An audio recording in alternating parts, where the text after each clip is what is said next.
Habang papalapit ang Pasko, karaniwan ang iniisip ng marami ang paghahanda para sa pamilya at ang mga gastos sa araw-araw. Pero sa gitna ng masayang panahon na ito, may isang balita na unti-unting umaagaw ng pansin. Ito ay tungkol sa malaking iskandalo sa mga proyekto ng flood control na matagal nang isinusumbong ng mga mamamayan. Sa bawat pagbaha na nararanasan taon-taon, laging may parehong tanong kung bakit parang walang nagbabago kahit bilyon-bilyon na ang pondo. Ngayon sinasabi ng mga opisyal na may mga taong posibleng makulong bago pa man matapos ang taon at dito na nagsisimulang uminit ang usapan. Pero sino-sino nga ba ang mananagot sa problemang ito? Pero bago po ang lahat, baka pwedeng palike ang video na ito at mangyaring mag-comment sa baba kung taga saang lugar ka para malaman namin saan umaabot ang ating mga video. Dahil napakalaking bagay na ito sa aming content creators. Maraming salamat po. Ayon sa pamunuan ng DPWH, hindi na ito simpleng reklamo lang ng publiko. Dumaan na raw ito sa masusing pagsusuri at investigasyon. Lumalabas sa mga dokumento na umaabot na sa 87 individual ang inirerekomendang sampahan ng kaso. Iba-iba ang kasong posibleng ihain laban sa kanila tulad ng graft, malversation, plunder at bribery.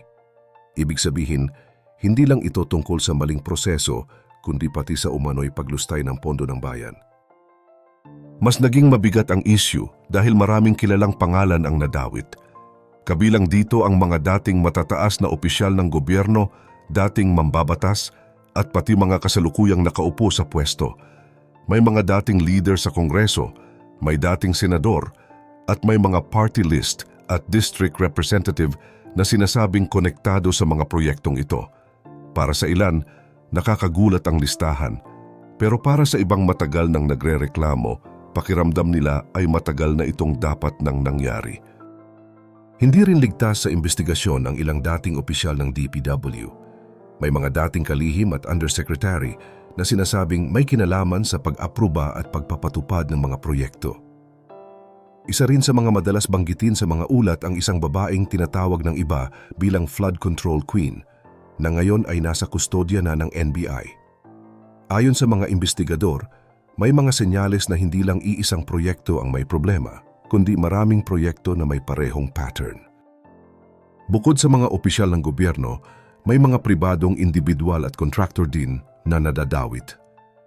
May grupo pa nga na binabanggit sa mga ulat na sinasabing may malaking papel sa paggalaw ng pondo at sa pagpili kung aling proyekto ang uunahin. Para sa karaniwang tao, masakit itong pakinggan. Habang may mga pamilyang nililikas tuwing baha at may mga nawawalan ng gamit, may mga tao palang pinaghihinalaang kumikita mula sa problemang ito.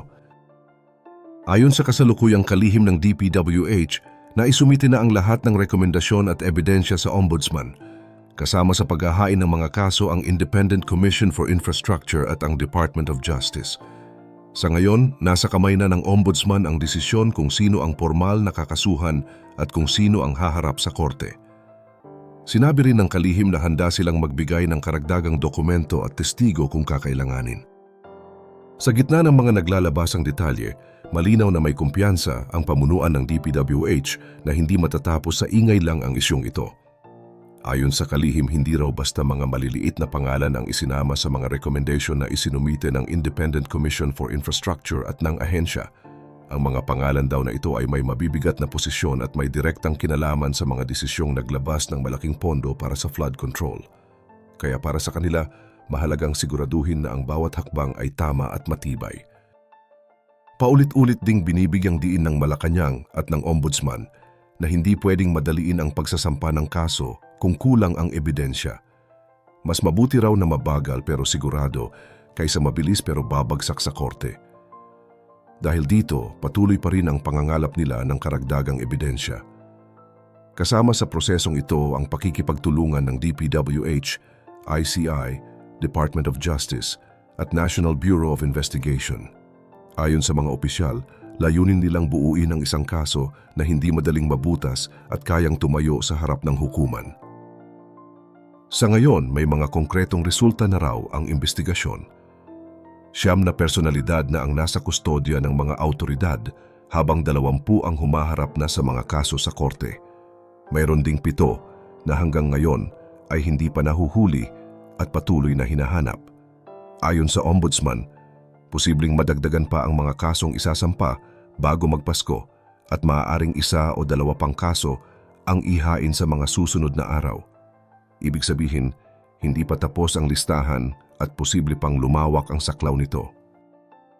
Bukod sa mga kasong kriminal, may malawak ding aksyon sa loob mismo ng DPWH. Aabot na raw sa halos 70 opisyal at empleyado ang tinanggal sa pwesto, sinuspende o kaya ay may kinakaharap na administrative case. Para sa pamunuan ng ahensya, mahalaga raw ito para linisin ang loob ng organisasyon at ipakitang seryoso ang gobyerno sa pag-aayos ng sistema. Hindi raw sapat na may makulong lang dahil kailangan ding baguhin ang paraan ng pagpapatakbo para hindi na maulit ang parehong problema. Isa pang mahalagang bahagi ng isyong ito ay ang usapin ng pera. Ayon sa DPWH at sa mga investigador, hindi lang parusa ang habol ng gobyerno kundi pati ang pagbawi ng pera ng bayan. Tinatayang umaabot na sa 13 bilyong piso ang halaga ng mga na-freeze at naproseso ng assets.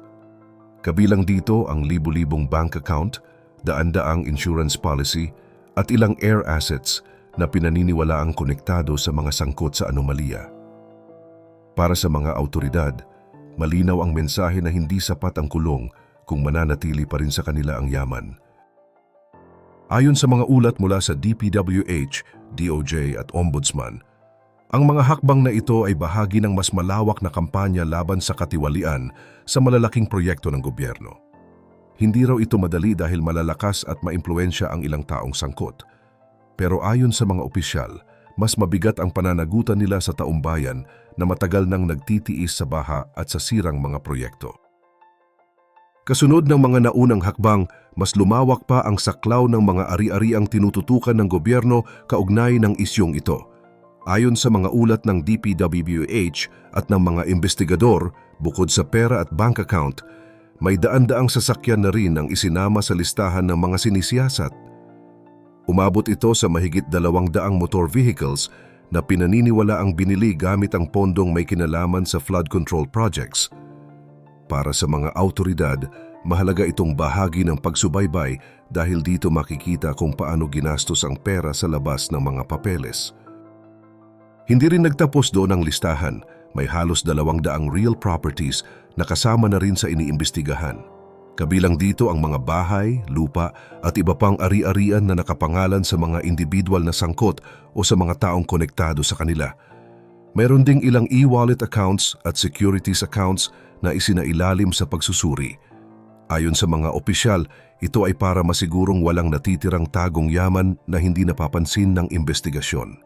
Sa ganitong paraan, mas buo raw ang larawan kung paano gumalaw ang pera sa loob ng maraming taon.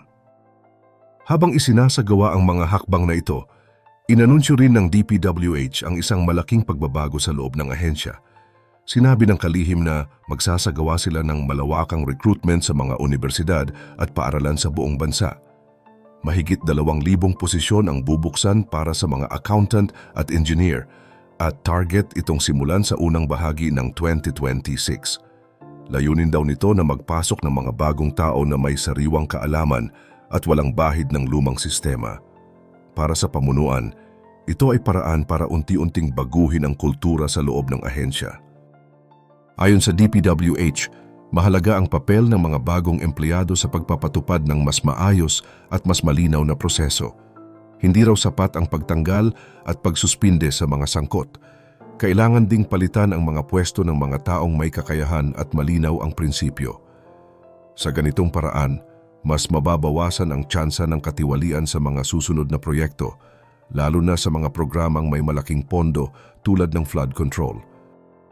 Samantala, may mga kampo rin na nagsimulang magsalita kaugnay ng mga rekomendasyong inilabas ng DPWH. Umalma ang panig ni Dating House Speaker Martin Romualdez at iginiit na ang mga rekomendasyon ay hindi nangangahulugan ng pagkakasala. Ayon sa kanilang pahayag, malinaw daw na walang konklusyon ng guilt o pananagutan sa isinagawang referral. Iginiit din nila na ang proseso ay dapat dumaan sa tamang pagsusuri ng ombudsman base sa ebidensya at hindi sa mga pahayag sa press conference. Maging ang Independent Commission for Infrastructure ay naglabas din ng paglilinaw. Ayon sa kanila, ang kanilang isinumiting dokumento ay referral lamang at hindi desisyon. Nilinaw nilang wala silang inilabas na hatol laban sa sinumang individual at nirerespeto nila ang due process. Para sa kanila, mahalagang hayaan ng ombudsman na magsagawa ng sariling pagsusuri at timbangin ang lahat ng ebidensya bago gumawa ng desisyon. Sa puntong ito, malinaw na maraming galaw ang nangyayari sa magkabilang panig.